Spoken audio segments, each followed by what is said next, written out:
You're listening to Brain Lenses, a show about how we perceive the world, ourselves, and each other. I'm Colin Wright.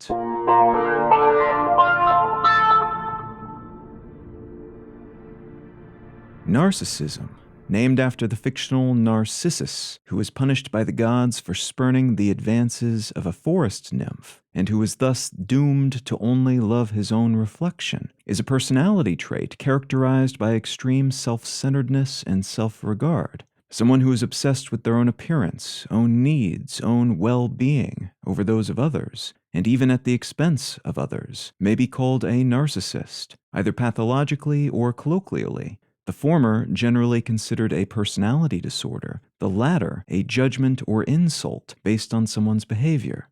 Collective narcissism, sometimes called group narcissism, is an extension of this concept applied to a collection of people. This collection can be defined by their skin color, social class, religion, interpretation of that religion, political beliefs, behaviors, nationality, cultural mores or values, level of education, where they were educated, heritage, the way they speak, the products they buy, or anything else we might use to draw invisible lines between people and batch them into tribes. This theory posits that a group can become narcissistic in its behaviors and beliefs, but rather than narcissism being the product of a deeply held sense of in-group superiority, it's actually a more defensive sort of assumption that the group, and by extension the people in the group, have unfulfilled potential, and by gathering together and fulfilling their destiny, whatever that destiny may be, their specialness will finally be recognized and rewarded.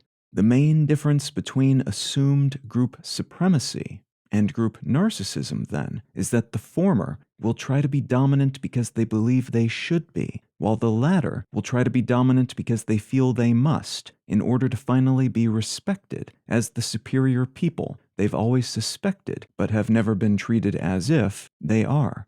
This need for external validation can make narcissistic groups a lot more volatile than supremacist groups, in the same way individual narcissists can become petty and vindictive when they don't feel their self-defined grandness and specialness is being sufficiently recognized and celebrated. They can lash out, plot revenge, and become increasingly more neurotic and distrustful of anyone who is not part of their in-group. Like individual narcissism, collective narcissism is an imperfect term, useful mostly for labeling broad traits and explaining certain group dynamics. It's not a black and white categorization method, nor is it a clean-cut model that allows for the psychoanalysis of an organization. It does provide us with an interesting framework for modeling group behaviors, however, both intergroup and intra-group. How tribes engage with other tribes and how members of tribes engage with each other. It also helps explicate some of the internal mythologies that emerge within such groups and which often serve to reinforce in-group unity, rally members around their leaders and causes, demonize perceived enemies, and justify behaviors that individual members might, in other contexts, consider to be not okay.